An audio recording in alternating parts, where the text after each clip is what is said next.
Praise the lord. నేటి అనుదిన వాక్యము యోహాను రాసిన సువార్త 14వ అధ్యాయం 1వ వచనము. మీ హృదయములను కలవరపడనీయకుడి. ప్రియ దేవుని సంగమా, హృదయం ఎందుకు కలవరపడుతుంది?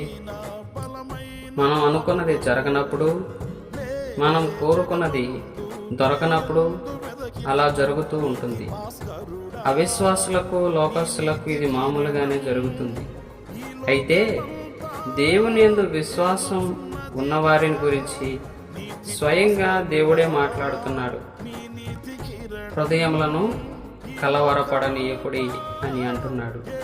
నిజమే, దేవుని పిల్లలు వారికి కలిగిన శ్రమలను గురించి వారి హృదయాలను ధైర్యంగా స్థిరపరుచుకొని దేవుని వైపు వారి చూపును నిలుపుకొని పరిస్థితుల వైపు కాక సమస్తాన్ని జరిగించు దేవుని వైపు చూస్తూ తమ వేదన, మనవులు, విజ్ఞాపనలు ప్రభు పాదాల యొద్ద పెట్టి వేచి చూచెదరు.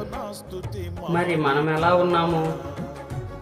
మనలను బలహీనపరచు పరిస్థితుల వైపు చూస్తున్నామా, లేక ప్రభు వైపున